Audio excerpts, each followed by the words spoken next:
الحمد لله رب العالمين والصلاة والسلام على أشرف الأنبياء والمرسلين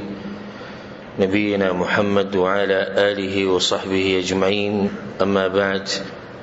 الرسول صلى الله عليه وسلم مبارک سیرت من بیانو او باغی کې دا دریم درس ته د الله سبحانه وتعالى په توفیق سره اخرنی درس او اخرنی بیان هغه مونږه په دې موضوع کړو چې د عربو د جاهلیت په زمانه کې سیاسي حالات او دینی حالات څنګه او بلدا چې څنګه د عربو تر شرک راغلو او څنګه دوی د ابراهيم عليه السلام د دین واوړېدو او بیا نصرانیت وته څنګه راغلو، يهودیت وته څنګه راغلو، دا غي تفصیل مونږه کړو او دا غوي بعض عقیده او عادات او تقالید هغه ته مزمنځ کې اشاره شیو. نن به ان شاء الله د جاهلیت په وخت کې اجتماعي حالات چې دوی یو بل سره اوسېده څنګه وو، یو بل سره تعلقات څنګه وو، د ښځې خاوند د پلار او د بچو نورو خپلوانو د خاندانونو او دغه شان اقتصادي حالات څنګه وو، یعنی دوی مال ګټلو طریقه سوا او دریم باغو کې خصيفات او غو بیانو خخویونه او باغو کې او عادات پکې مو ناغو ان شاء الله الله سبحانه وتعالى بتوفیق سره بیانو. اولنی مسله هغه د چې د عربو اجتماعي حالات د رسول صلی الله علیه وسلم د بعثتنا یا د پیدایش نه مخکې هغه سو تاسو دا ووري تاسو به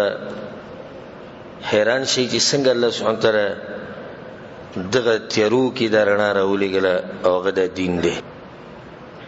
ناشنا حالات دغوی عربو کې چې دینو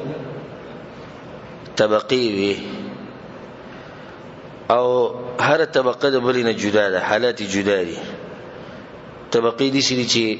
بازوچت خلکو د نسب او خاندان او د مال په لحاظ او د زور په لحاظ دغوی حالات یو شان دي. بل طرف ته کمزوري خلک دي دغوی حالات بل شان دي، منځني خلک دغوی حالات بل شان دي. به چې بګي کم غلامان دي، مرید یا وینځه ده، نو دغوی حالات بل شان دي او دې ټول ته به اشاره کوو ان شاء الله. عربو د جاهلیت په زمانه کې خصوصا په حجاز کې جزیرة العرب کې د خپل کور والا سره تعلقات چې دینو د بازو خلکو دیسو چې د خزو له سم مقام ورکړه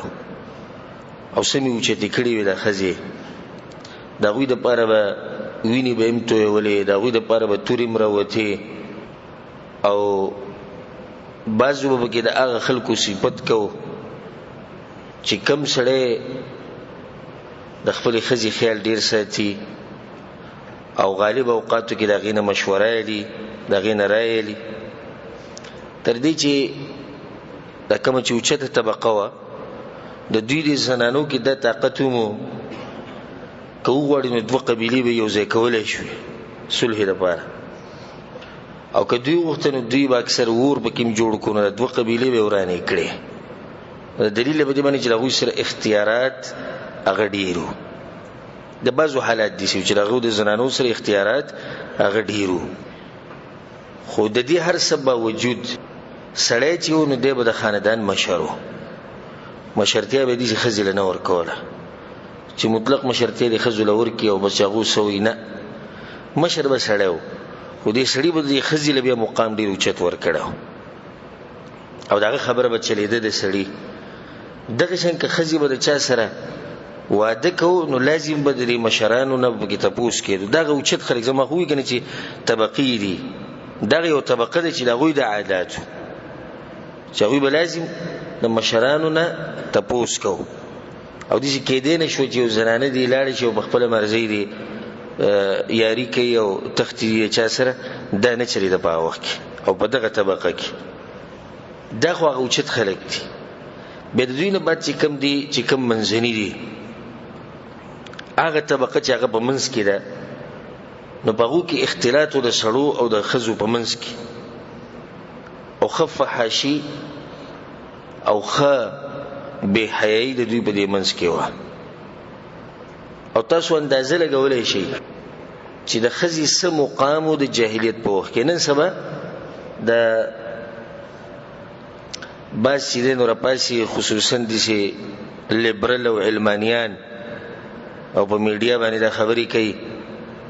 چې اسلام د ښځو حقوق نه دي ښکاره کړي والعیاذ بالله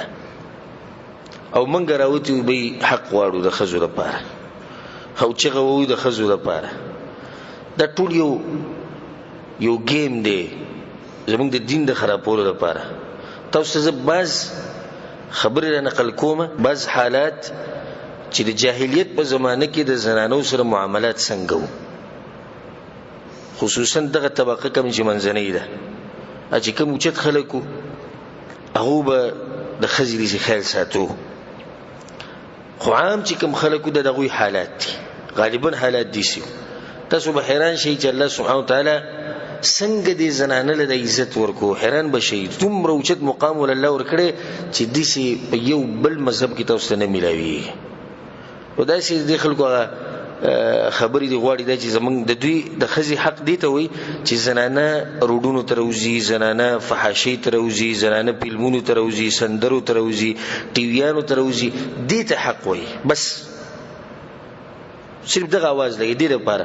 بل د دې لپاره چې که دوی د جنکو ته رسېدو غواړي چې په اسانۍ سره رسېږي چې جنې په کور کې ناست دی او ښه په عزت او په احترام سره نو دا قسمه خلکو ته رسېدی نشي. کله چې فحاشي عام شي والعیاذ بالله نو بیا به دوی ته لارې اسانې شي. دا د دې خلکو مقصد دی کوم چې دقه یوه چغه لګوي بس وي د ښځو حق او د ښځو حق. او ته به حیران شي ته به وایي چې په دې دنیا کې د سره بل مخلوق شتي نه ځکه چې د دې خلکو په خوله باندې یو ټکی دی د ښځو حقوق او د ښځو حقوق. د ښځو حقوق کته د ښځو حقوق بره بوډاګان هم شتي موږ سره ماشومانان هم شتي موږ سره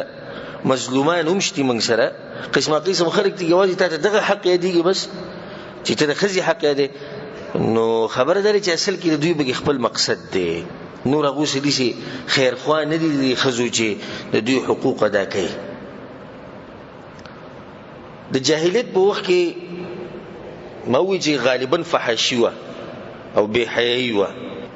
هغو چې به کوم ودونه کول هغه په څلور قسمه. امام ابو داود رحمه الله دا روایت راوړی د عائشه رضی الله عنها نه هغه وایي چې ان النکاح فی الجاهلیة کان علی 4 انحاء.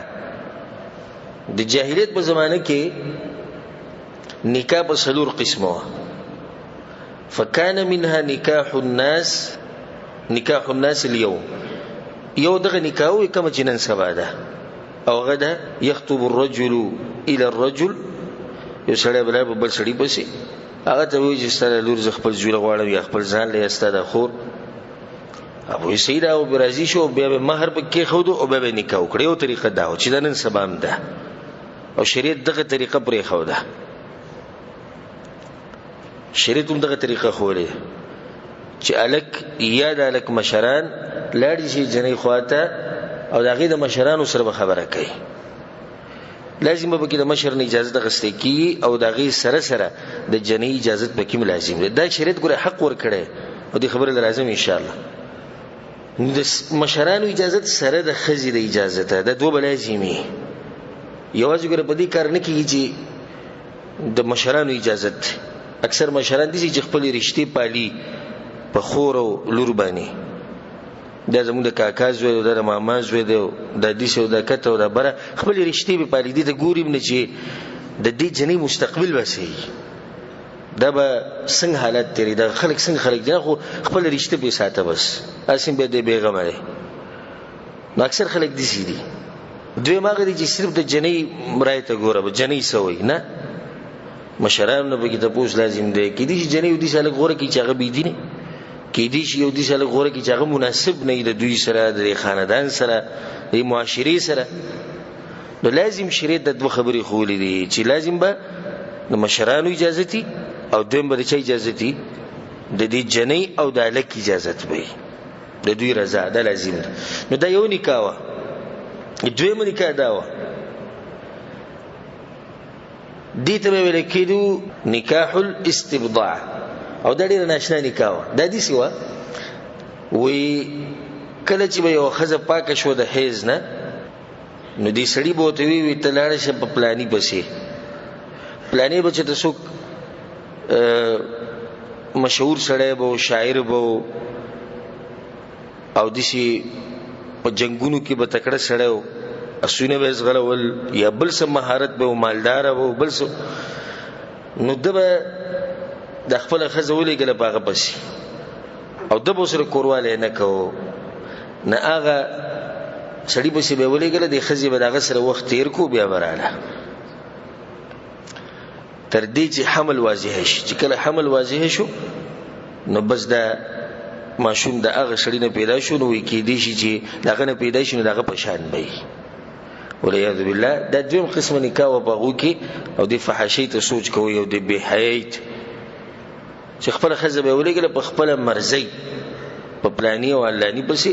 او لار شوی ته دغه سره وخت تیر کا چې هغه ته سره کورواله وکي او زنا ده ته سره زنا وکي او دغه نه بیا یو ماشوم پیدا شي. دریم قسم نکاح دا و چې لس کسان برالو په یو خزه پسې او د لسو کسانو به د یوې خزې سره زنا وکړه. نو کله چې به دغه حمل جوړ شو او بیا به د ماشوم پیدا شو نو یو څو ورځې بعد د ماشوم د پیدا کېدو نه یو څو ورځې بعد د ټول سړي به راوغوښتو او په چا کې به د طاقت نو چې هغه انکار کړي لازم براشي ځکه چې د خزې سره زنا کړې ده. نو چې کله بال تلاړو هغه وته وي تاسو په دې چې تاسو ما سره سکړو او دغه د لاس ماشوم پیدا شوی او هو ابنک یا فلان او غستا زوی ما تخکاری پلانیه بس دا به دغه زوی چې دی جنې په چا باندې لاس کې خو د خزي په چا باندې لاس کې خو هغه سړی به د ماشوم سو هغه به د ماشوم پلارو او په دې کې دا طاقت نو چې د دغه انکار وکړي. سلورم قسم نکاح دا و چې ډیر شي کسان به جمع شو ډیر شي د خلصو اب ډیر شي او په دې خزه به سبلاړو وهن البغايا او دا زنانوي چې وليذ بالله رندیتوب به کو او د دوی د کورونو په دروازو باندې با جنډې لګېدلې چې نه پته لري کې څوک راځي نو راځي. بیا به دې حمل شو ماشوم به بخېټه شو کله چې به دا ماشوم پیدا شو نو یو دې زنانه به راوسته چې هغه به ماهره وه او هغه به د معلومول شو یا خپل تجربه به استعمالوله چې دا الک یا دا جنۍ یا دا ماشوم د په دې سړو کې چاته ترې ناغي به بیا خبر وکړو دا د پلاني دی بس د دې ماشوم نسبت به بیا فما قصړی ته کېدو او هغه به انکار نشو کوله. فلما بعث الله محمدا صلى الله عليه وسلم عشرا هو چې کله بیا الله سبحانه وتعالى رسول صلی الله علیه وسلم هدم نکاح اهل الجاهلیه رسول صلی الله علیه وسلم د ټول نکاحګانی باطل کړي الا سوای دغه یو نکاح نه د کوم چې نن سبا ده وي اسلام نکاح معروفه ده زنانو حالو او تاسو چوکي چې دا څه حالو دا خو د خپې پیزاروم نه لس کسان دی راځي کورواله یو سره کوي او ډیر شتي راځي او سلويخ دی راځي او بیا به ماشوم نسبت چې چاته وشو نو زنانه اسیو د لوبي شیزو چې لوبي پکوا ځکه د عربو به د جنکو سره نه لګیدا او چې کله به جنې پیدا شو نو بس بیا بر د حالت چې دغه به خراب شو سوچ به کو چې سو سروک ويجعلون لله البنات هلاك الله ته به نسبت تسکو د لونو ولهم ما یشتهون او د دوی چې څه خوښه هغه لکانو هغې نسبت به ځان ته کوو. الله په قرآن کې د خلکو تذکره کړې ده. دغه مخکینی ایتونو کې الله سبحانه وتعالی وایي وَإِذَا بُشِّرَ أَحَدُهُم بِالْأُنثَىٰ، الله کله چې دوی کې چاته زیری ورکړي چې وایي لور دي شوی مبارک ظل وجهه مسودا وهو كظيم، مخ به تک تور شو د غصې نه براډک شو. يتوارى من القوم من سوء ما بشر به، الله وی به د قوم نه پټېدو شکر دغه زیری رانه کی. سبحان الله ته چې بالکل زموږ د معاشري خبره کی. دا عادت الحمدلله د عربونو ختم شوی دی، کچرته یې ډېر لږ به پاتې. نور غالبا عربو کې دا عادت نشته. سبحان الله سبحانه وتعالی لونه د عربو لډيري ور کوي، دوی اکثر لونه وسم خوشاله برکتی ژوندې. او زمونږ اته ځامن به نه هم بلوروش بیا بس سوکو نه یاره جنې پیدا شو. تبه چې د رزق ول دی ور کوي یا الله ویلي چې چا ځامن ډیری اغلب د جنت ور کومه. د دې خبره مبارک ډیر حدیثونه راغلي دي چې جنې چې د برکت له په دې باندې ما یو بیانوم کړی الحمدلله خه تفصیلی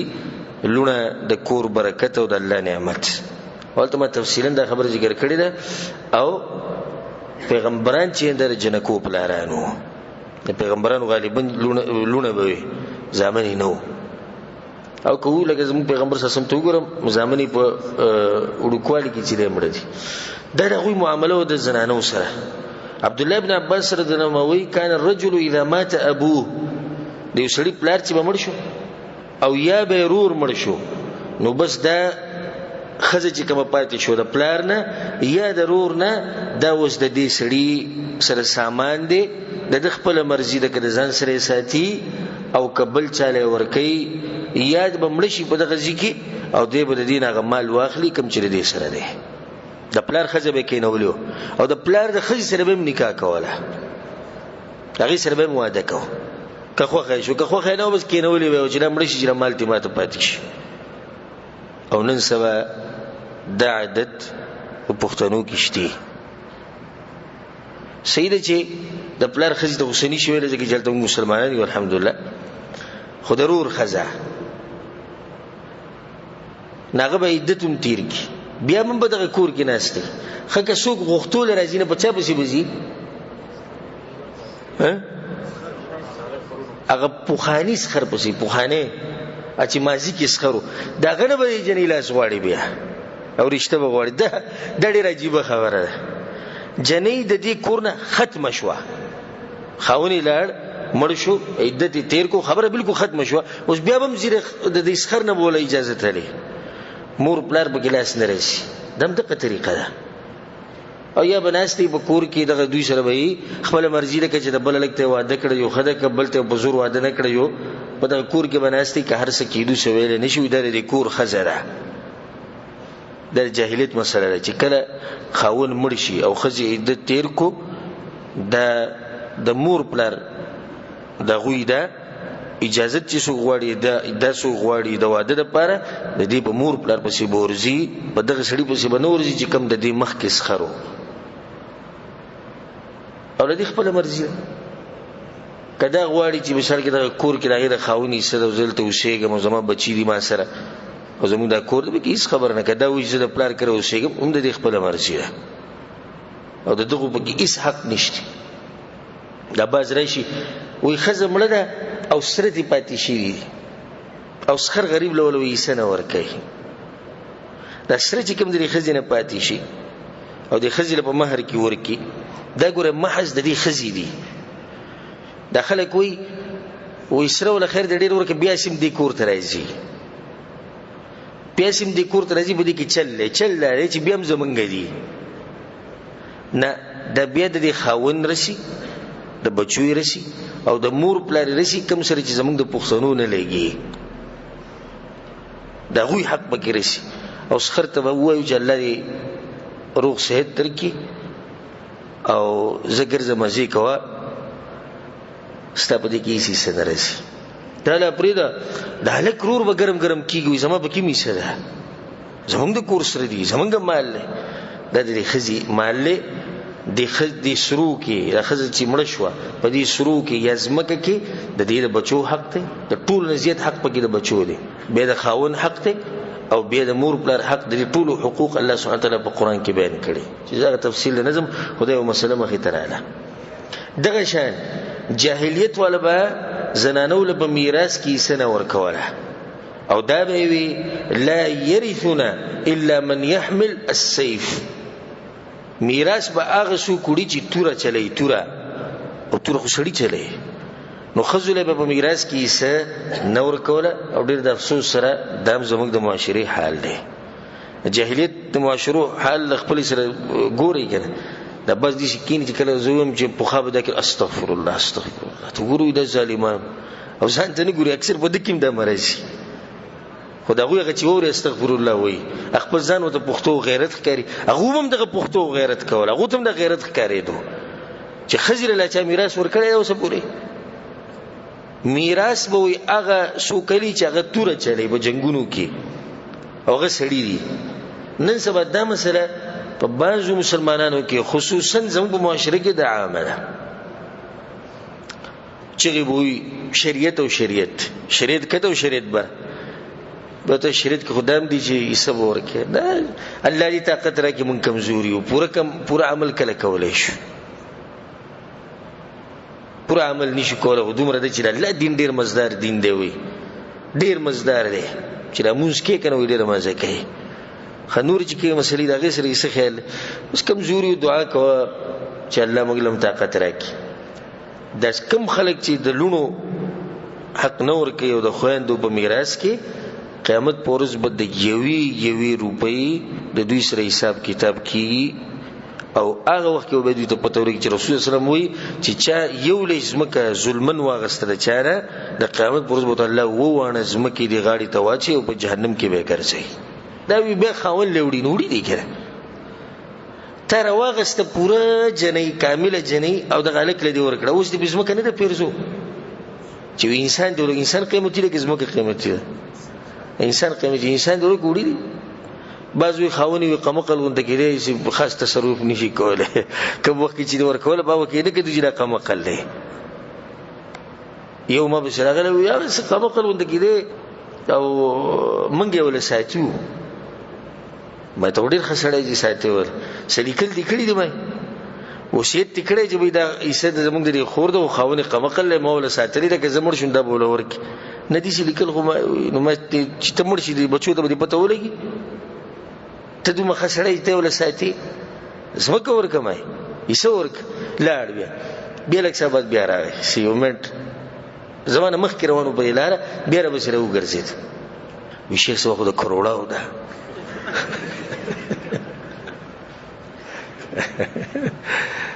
ما دې وایه اوس صحیح خبره در راغلې. اول دې غریب دې قمقل جوړ کو او کله ویلې ونې ده او کله بیمار دی، اوس د کروړاو ده. د کروړاو نه ما د اربونو کربونو ډالر وو که دا ځمکه یي دا به ورکې د قیامت په ورځ به الله تپوس کوي. او که ته الله له جواب ورکولی شي او څه طور طریقه در سره یې نو بیا خو صحیح ده. د آخري خبره ډېرې خوا دې خو وکړو که داسې وکړم او که داسې وکړم او که داسې وکړم. اخر کې ته ما نور تنګول مه کوه، دغه خبره وه که ورکې ورکه که نه ورکې مه ورکوه. په عرش باندې یو رب دی، د قیامت په ورځ به سره هغه فیصله وکړي. خبره ختمه شوه. څه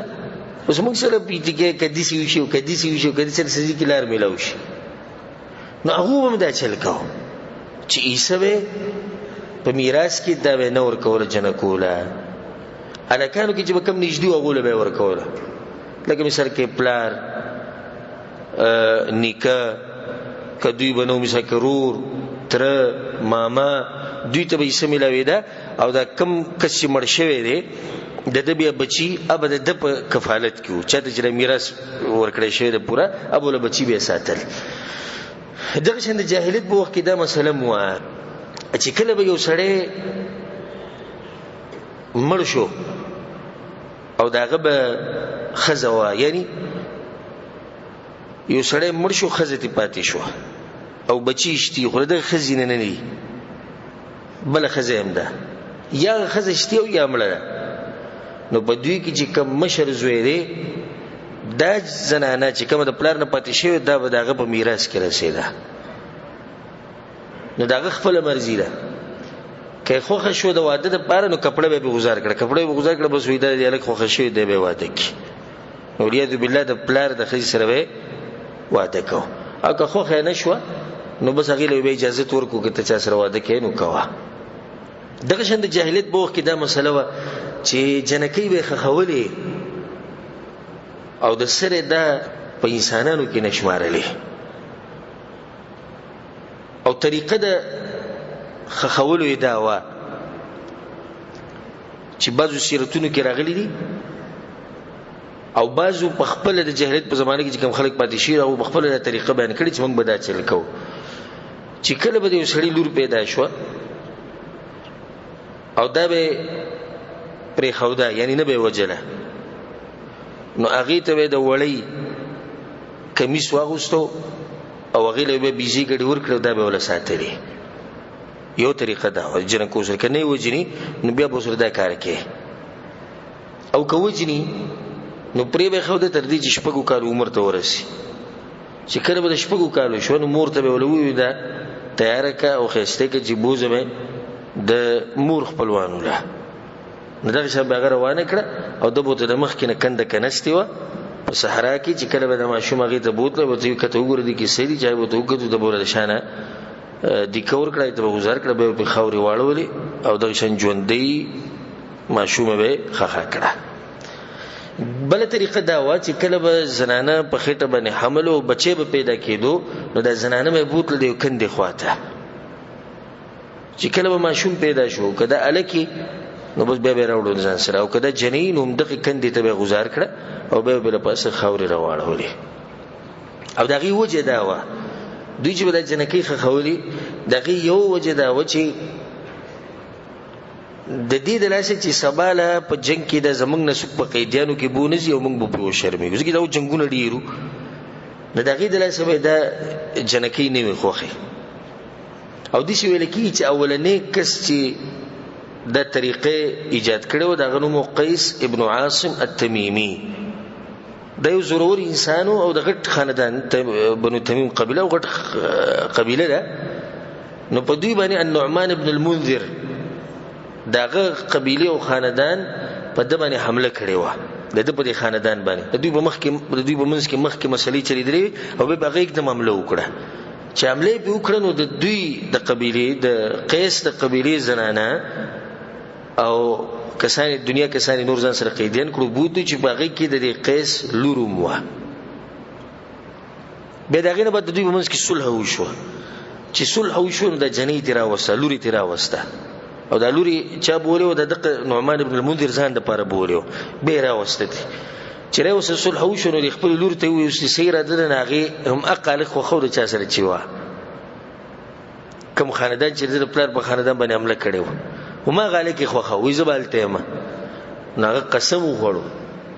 چې د نن نه بعد چې کله هم زما لور کېږي زه به یې ژوندی ښخوم. او داسې ویلی کېږي چې د قیس په خپله 14 لوڼه ښخې کړي دي خپلې. او بیا عرب په دې طریقه باندې روان شو، د دې خبرې ته یې وکتو چې ده دا چل وکړو نو بیا به هغه هم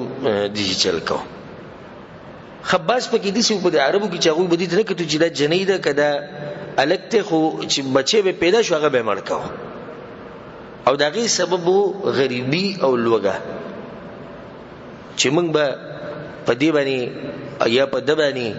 خرچه به څنګه کوو. او دین الله سبحانه وتعالی منع کړی ده ولا تقتلوا اولادکم من املاق نحن نرزقکم وایاهم، موږ تاسو لم رزق درکو الله وي دوی لم رزق ورکو. او دا بچی بالکل بندول یا دوا بچی راوړه دا ماډرن خلک 2 بچی راوړي دام د بچو وجل دي، دې ته د بچو وجل ویل کېږي. او دا خلک هم ذمہوار دي. او دوی هم دا خبره کوي وایي رزق جي رزق ته به چې دی د مور د خېټې نه چې ته انجینر راوتی او ډاکټر راوتی په خپل هم غریب سړی و مزدوري وکړه ځان له چې ته 2 ټیمه ډوډۍ پیدا کړي نه ته چا ساتلی.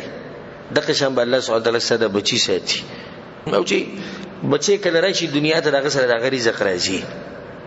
د هغې غم مه کوه، ته صرف اسباب لټوه، رزق ورکوونکی الله سبحانه وتعالی. نو په عربو کې دا عادت و. ښه په دوی کې بعض خلک داسې وو لکه هر معاشره کې ښه او بد خلک بعض کسان دي چې هغوی به د کوشش کوو د خپل مال به خرچ کوو دې لپاره چې د جنکۍ د دینه موږ بچ کو چې څوک خخې نه کړي په هغو کې یو کس د هغه نوم صعصعه ابن ناجیه التمیمي دا صعصعه ښه مالداره سړی او دی به چې کله به خبر شو چې پلاني کور کې ماشوم شوی دی نو دی به هلته لاړ چې وبرغی تپوس به وکړو به یې څه ده خو به یې جنۍ ده نو ده به ورته داسې ووایي زه به دله یو اوښ درکم او 2 بلار به اوښې د 10 میاشتو هغه به دله زه درکم او دا جنۍ ماله راکوي د جنۍ به ترې وړ بیا به ده ساتله لویه به یې کړه بیا به یې واده کړه او د اسلام راتلو پورې په سیرت کې راځي چې د څه د پاسه 400 جنکۍ لوی کړي وي او د هغوی خیال یې ساتلی و داسې خلک پکې وو یو بل د هغه نوم زید بن عمرو ابن نفیل القرشي ابه ګرځېدو په دې صحرا کې او ځایونو ته معلوم و چې دلته د خلک جنکۍ خښوي نو هغه به هلته ورتو چې وبرغه به ته ووایي دا مړه کومه ما دې راکړه زه به یې ساتمه او په ما باندې هر څه شو چې کله به لویه شوه نو بیا به له پلار ته ووایي که غواړې د ستا لور د واله او که نه غواړې بیا به له داسې طریقه وکړه او هغه به واده کړه دا یو اوچت انسان و نو بس خلک پکې داسې وو چې د هغوی دا طریقه وه چې هغوی به یعنې په دې باندې به خفه کېدو چې څنګه یو سړی ځي او ماشومه خښوي او غریب یې څه ګناه نشته بعض وایي بیا دې لور راوړه ښځې ته وایي بیا دې راوړه ته د نن نه بعد راوړه د په شان قمقل انسان ما د ځمکې په دې مخ نه دی لیدلی چې سړی ښځې ته ګوته ړقوي ته د نن نه بعد جنۍ راوړه ځه زموږ دا ښځې داسې دي چې ډېرې حیاناکې او ډېرې درنې ښځې چې لکه زوروره ښځې نو ته چې په ځان کې غیرت ولګو ته یې هلک کوي زه به در هلک راوړم ځکه چې دا ماشوم خو اصل پیدا کېږي د پلار نه د مور څه کار دی دا خو ځمکه ده ته پکې څنګه فصل کرې هغه به ریبې نو فصل کرل خو به تا باندې دي نو په ځان کې زور پیدا که ځان نر که سړی که هلک یې کوي جو هلک به دله راوړي که نه دا د قمقلانو خلکو د جاهلو خلکو خبرې چې ښځه وایي ټکۍ وایي تا بیا جنۍ راوړه دغه شان د جاهلیت په وخت کې دا داسې خاص عادت نه و د واده دپاره چې مثال کې صرف 4 ښځې به کې یا 2 ښځې به کې چې څومره کولی شي کوه بیا چې کله اسلام دا منع کړو نو صحابه کرامو کې دي صحابه کرامو چې هغوی 10 ښځې وي د چا 8 وي د چا 7 وي باقي پرېښود او 4 یې ځان سره بیا پاتې کړې دغه شان په هغو کې دا طریقه مو چې 2 خویندې به یو بل سره جمع کولې دي کې هېڅ دغه نه و 2 خویندې به وي دواړه به یې خوښې وي دواړه به یې چې دی نه واده کړې او طلاق خو ګپ شپ په ورځ کې 100 طلاق ورکوه او بیا یې راوله او یا ځوړند یې پرېږده د سره ما طلاق ورکوه ما وله خواله ورځه او د نن سبا زموږ په معاشره کې هم شته نه ورکوم ولوی طلاق پرېږدي چې ناست دی هلته زموږ غالبا خلک د شریعت نه نه دي خبر او بیا د زنانه د خپلو حقوقو نه نه دي خبر چې شریعت دوی له څه حق ورکړی دې ځای کې دا زنانه ښه باقاعده په علماو پسې په قاضي پسې په مشرانو پسې تللی شي او کیس کولی شي په دې سړي باندې چې د زه داسې پرېښود یم نه مې طلاقوي نه مې ځان ته نږدې کوي نو دې ښځې له به قاضي یا عالم یا د وخت چې کوم مشري هغه به طلاق ورکړي دا طلاق به داسې حسابېږي لکه دې سړي چې ورکړو دا نشته په شریعت کې ځوړند وي بس پرېښود یې مې د دې به پته ولګي هغه غریبه 15 کاله او 6 کاله او 8 کاله او 10 کاله ناست دی او د ځان له بل واده کړی وي بس دغه مې پرېښودی دی او په منځ کې به کې له جرګې ځي راځي وایي زه صلح به وکړو 10 کاله غریبې داسې تېر کړو بیا هم دا خلک وایي موږ دته محتاج یو دې سړي ته چې دی د خولې نه څه غږ وباسي هېڅ محتاجي به کې نشته کوم سړی چې داسې د هغه نه طلاق دا د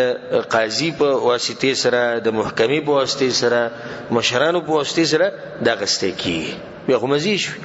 جنۍ کوه به یې پرېږده وایه دا ما ځوړند پرېښودی ده نو له طلاق ورکوم نه زما ښځه ده ګرځي دي دا خو ظلم شو همدغه طریقه د جاهلیت په زمانه کې وه چې د زنانو نه غوښې چې ګپ جوړ کړی نو عام حالات اجتماعي حالات خصوصا د زنانو سره هغه دا چې فحاشي عامه وا او خصوصا چې د فحاشي او زنا به وکنه د خلکو د لاسو د کمی زنانه چې وینځي وي دوی به د زناګانې کولې او کمی زنانه چې بازادي زنانه وي درنی زنانه به او کې د زنا د نادرن به چرته دي باز زنانه به کولې نور چې کمی سپکی زنانه به وي او خاندان او نسب به نو او وینځي به وي نو هغه به د زناګانې ډېری کولې ولعیاذ بالله. کله چې شریعت راغی اسلام چې کله راغی نو د زنانه هغه حق راښکاره کو او د هغه زنجیرونه آزاد کړه او خصوصا دا خبره زموږ خلکو ته کوم چې چغه وي د زنانه حق او د زنانه حق اسی صرف اشاره وته کومه اگر که زموږ د بیان موضوع ده نه خو ما اوله کې ویلو درس اوله کې کله چې موږ د سیرت شروع کوو چې موږ په هر ځای کې فائدہ او زمونږ حالات څنګه دي دا لازم بیانو. ګوره شریعت ته نصاراو په یو وخت کې اجلاس کې نه ولو کمیټي کې نه ولو شورای کې نه ولو او دې سوچ باندې کې نه ولو چې آیا خزه انسان دی او کنه دا نن سبا چې موږ د خزو حقوق ادا کوو کنه دوی به دې سوچ کوي چې آیا خزه انسان دی او کنه نو دا خزه د سره په انسانانو کې نشمارله او وسوم دي سیده اسی په ظاهره کې موږ د خزو حقوق ادا کوو نور په دغه ملکونو کې د خزي حق داده چې دا چې کله بالغ شي او پیغله شي چې کمزې کې دی یاري ته زړه کې یلته یاري کوي په کمزې کې زناګان یلته زنا کوي د کم وخت پورې چې دی بدن روغ او ځواني چې کله دا ایکسپایر شي او د دې بدن ختم شو او عمر ډیر شو نو بیا د ځان له اوسپې والی سپې او غل ځان سره ګرځي او نه بیا بچي او نه پلاری او نه وروري او هیڅوم نه بدغه کته جو برزي او اقص په سره ژوند تیرې بیا د خزو حقوق نه چې د خزو حقوق د قدي چې کله دا پیغلې د غلطه زنانو حال شریعت دا خبر وکړه چې نه زنانه چې دنو دا انسان ده یا ایها الناس ای خلقو ای انسانانو انا خلقناکم من ذکر و انثى تاسو ما پیدا کړی د سړینه نارینه نو د خزینه په انسانانو کې داخله کړه چې دا انسان من عمل صالحا من ذکر او انثى چې نیک عمل کو کاغه سړی او کاغه خزی دغه شان الله سبحانه وتعالى د زنانو مثالونه ورکړي دي په قران کې چې هغه د همیشه لپاره یاد ستل کیږي او باغی کې یو بلقیس دغه واقعه د قیامت پورې ویل کیږي او د زنانو دغه شان د فرعون بیبي آسیا الله سبحانه وتعالى دغه تذکره په قران کې کړی ده چې هغه همیشه لپاره ویل کیږي. دریم دا چې شریعت ول سم حق ورکړي کمور ده کخور ده کترور ده کلور ده کمور ده صرف دغه یو دلیل به پوره دی چې ابو هريره رضی الله عنه روایت ته وی چې رسول الله پس یو کس راغی چې رسول الله من حق الناس بحسن صحابتي یا رسول الله شکر حق دار جو سره خو کم وی امک استامور بیاوته سوق وی مور وی بیاوته سوق وی مور په اخري سلام پیروتی ثم من وی ابوک بیاستپلار د حدیث امام بخاری وروړه ګوره د مور درجه ته درې پیری رسول الله د مور تذکر وکړه سلام پیری د پلار تذکر وکړه حالانکه پلار سړی دی خو سړی دی چې تذکر دغه د خزینه ورسته شو ګوره شریعت څنګه د زنان له عزت ورکړي او به د فائدې د ساتي چې د مور پلار سره کله معامله کوي نو معمولی علماء چې معمولی پرخ ساتل پکاري څنګه پرخ بساتي د مور سره بلک زیاتې ځکه چې الته د مور تذکره ډیره شوی ده بیا که خور شي نو دا بورم څه رده روایت ته امام حاکم راوړی صحیح حدیث ته وی چې رسول الله یو کس ته نصیحت کو ورته وی چې نیکی کوه د خپل مور سره امک و اباک او د خپل پلار سره کوه و اختک و اخاک او د خپل خور خیال ساته د خپل رور خیال ساته ثم ادناک به چې د کوم نږدې او سره په دې دوه ځینو کې امک و اباک مور د پلار نه مخکې ذکر کړ اختک و اخاک خور د رور نه مخکې ذکر کړ او کترور شي د رسول الله تر خو د مور په شان او کدا لور شي نو رسول الله صلی الله علیه وسلم انس بن مالک روایت ته وی من عال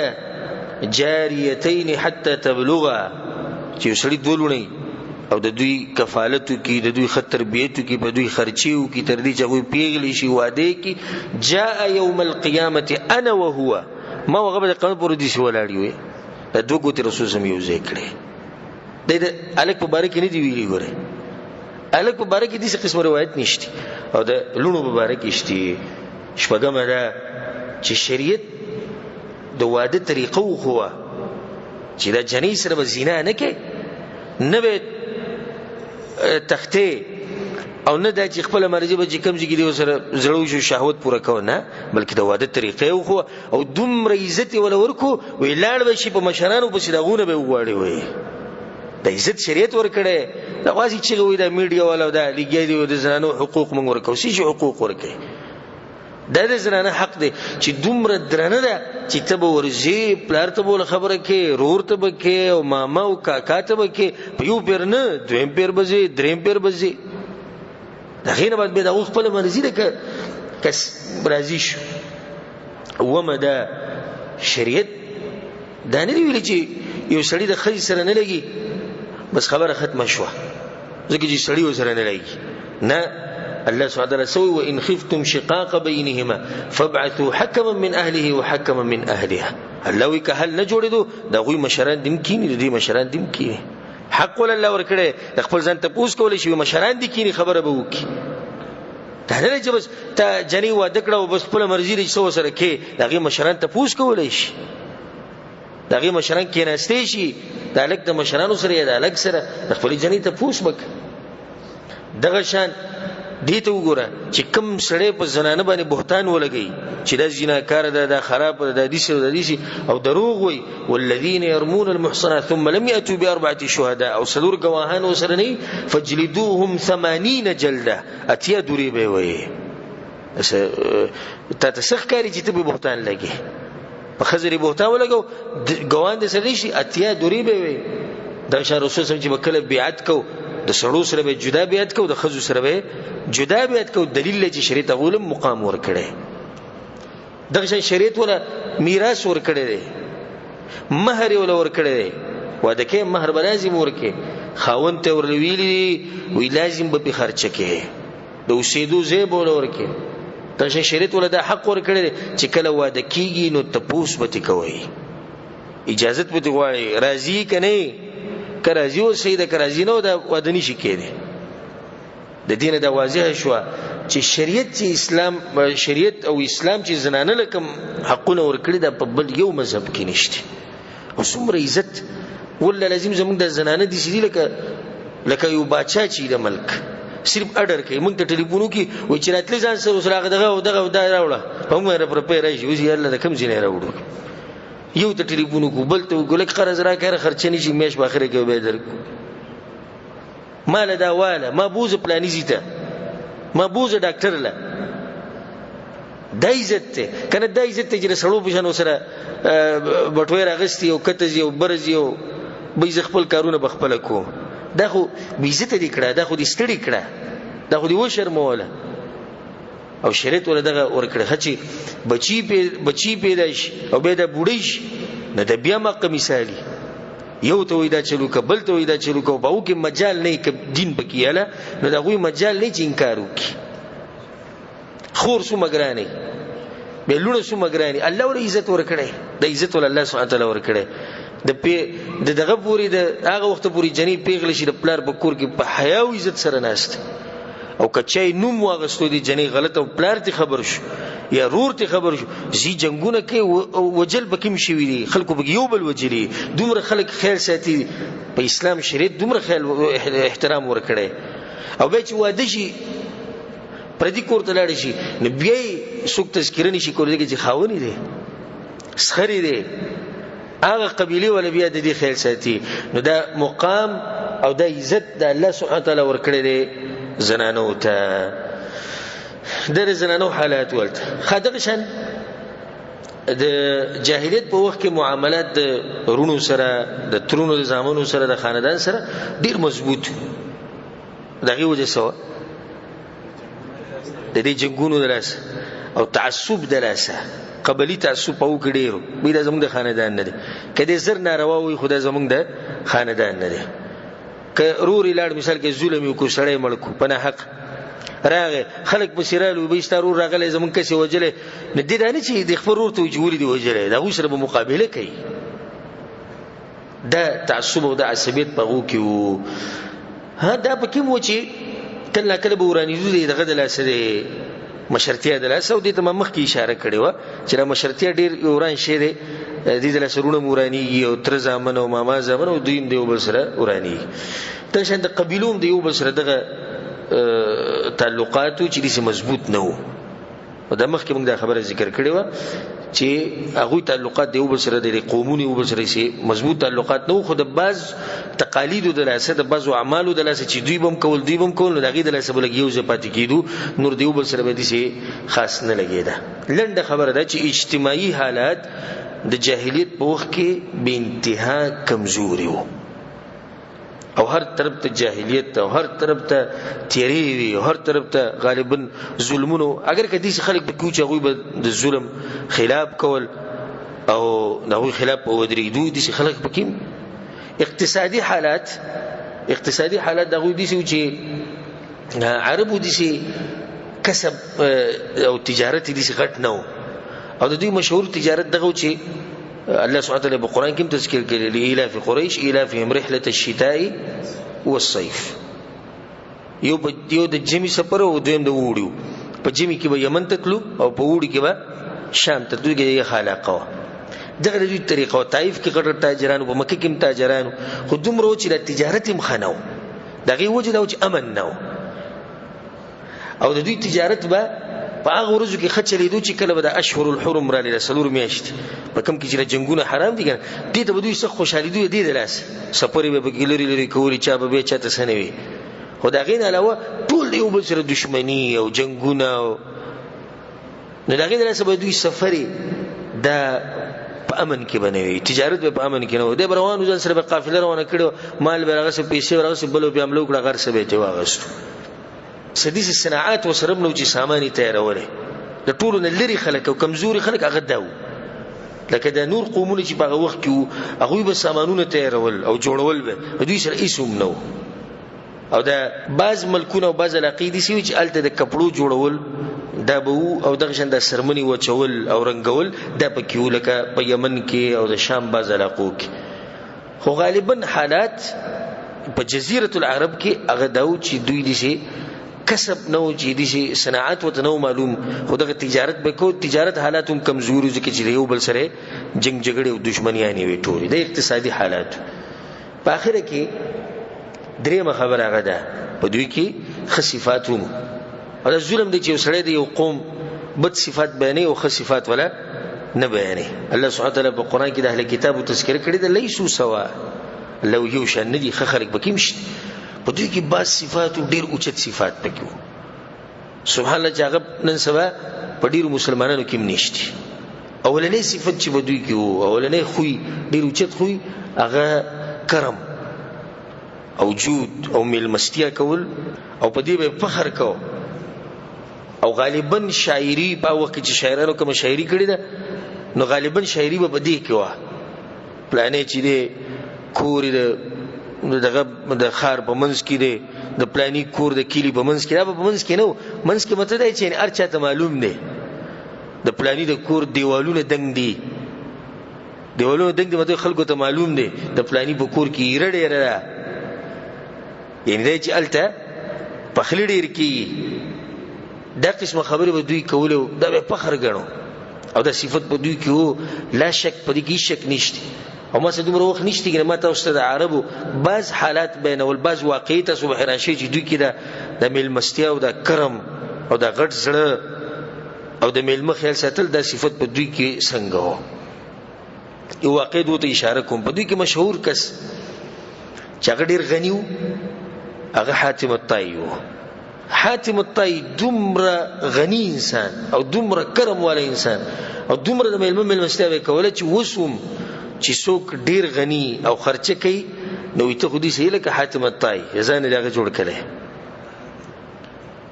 او هغه یو پیر کور ته راغی چې کور ته راغی نه مال خرچ کړو نه کې خمالدار سره چې کور ته راغی د بچي وګیو او خزه دا قصه بیانې وې زمونږ بچی چې دی وږي او خوراک سنو ما خاوند ته حاتم ته وې ما سره سنشتي په څه طریقه باندې ما شومان موږ ودکړو نو بدی کې یو زنانه له وری وټاکو چې ورته د کولو کوی شي چې له وې ما شومان زما وږي دي او سنشتي او جاړي ناغه بهر ته وته خزه ته سکه وی چاړه راک ولازمه چې بهر ورغه یو اس او د قیمتي اس چې خلکو په دبسې ډیر دغه کړي د بمګره خرڅ کړي نه خرڅو هغه اس حلال کو او بیا زنانه ته وی دغه اس ته پروت چې 100 زره کې کو د خپل بچو لوي ویس دا ګور ډیر غټ سره غواړي چې تاسو ووري چې دا به سي معمولی خبره اس پاغه ټینګ او بیا دغه سره چې کوم سو خمالدار سره دغه اس دي زنانه لپاره ور کوله خپل بچي وږي ود شو دا څومره ښه صفت ته چې د ډیرو مسلمانانو کې نشته دي مسلمان به ته ډیر کم ملو چې خپل بچي به وږي د پردي غم به سره دي ډیر کم به ته ملو شي ډیر کم به ته ملو شي دغه شان پخپل وي چاته ورته پوسو کو دی حاتم نوي د خپل ځان کریم انسان ته چې معلوم دی هغه یو قسم لیدلو هغه زمانه مزيات وي وي څنګه هغه ماشوم الکو او یزو سره ناسو منو مالې چاړې واغسته لس بيزي وی دا سره لس ناغه یو په ګالاله کړو دغه مغزي مال راوړو وی دا وخره ناغه په ما ډیر خواږه ولګیدو وی ما چې دا شیخ ډیر مزدار جوبیا به تو راوړو به وی چې کله ما خوراکو کو بار تر وته ناغه لس وانه بيزي هغه ټول لاله شي او ټول ویني شي به دي صرف د سر جدا کولو لپاره بس سرونه دې صرف غسیو نور ټول د قشم پرتی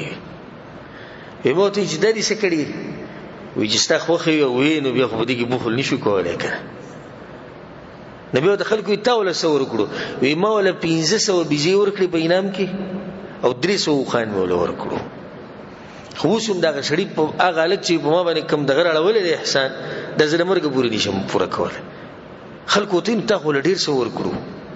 1500 بيزي 300 خان دته ورکړی ته ول ډیر څو ورکړي هغه نه هغه زمانه تکړه وې څنګه وې داغه سره د قلس وی پوره مال راکړو ما سره ډیرو نه مول لک څو ورکړي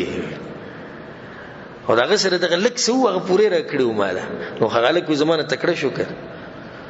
تاسو خلکو بدوي کی عبد الله ابن جدعان دا مشهور سره بدوي کی چې د ملمو په ملمستیا کې او په کرم کې څوک به ورغه پیسې به ورکول خمالدار سره بیا بوډا شو چې بوډا شو نه دی بچو او د رونو دی پابندي ولګواله چې خرچي پوره حساب کتاب به زمونږ سره ته به د روپۍ باسچا سره نه کې ځکه چې کله زور ورو تکړه ونه به چې ته پوښتنه شو کول اوس کمزور شي چې سړی کمزور شي اکثر چې د کور کې د بوډا نه شي غریب ټول جیداد اور سره دی طریقه وته به سوخي دغه بچیو ته اکثر وته بچیو د قمقلان وته نه پوي په خبره ولکه د جیداد ټول دغه ناغه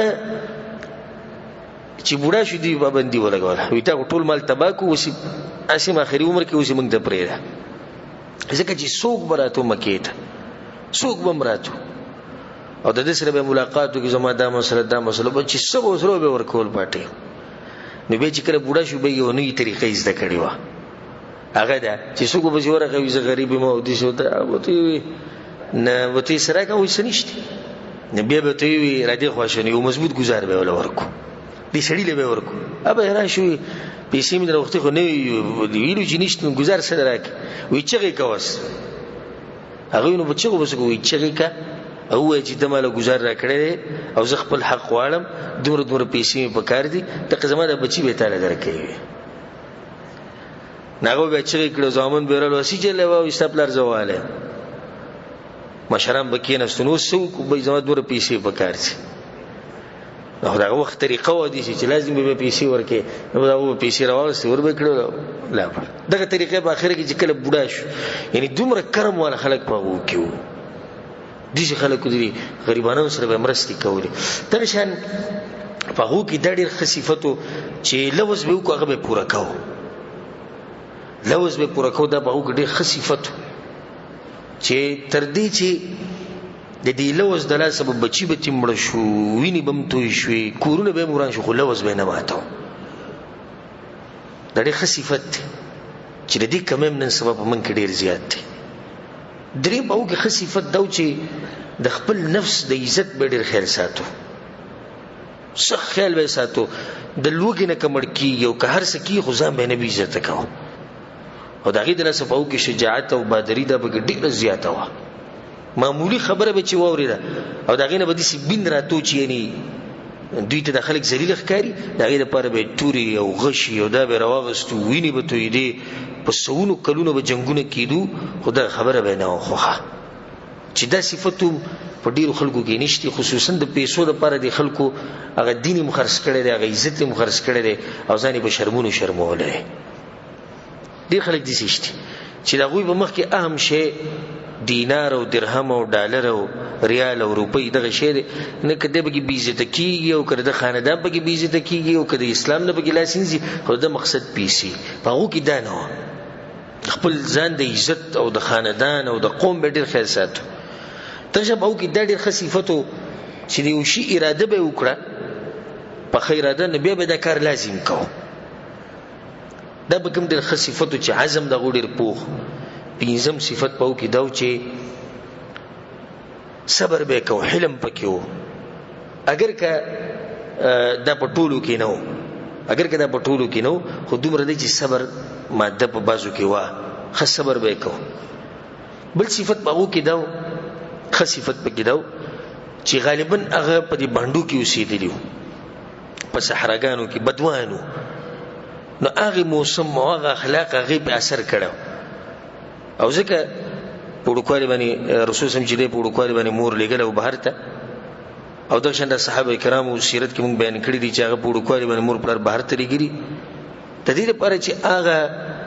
موسم سره دوی عادت شي، هغه سړیتوب پکې راشي، هغه طاقت او شجاعت او بهادري پکې راشي.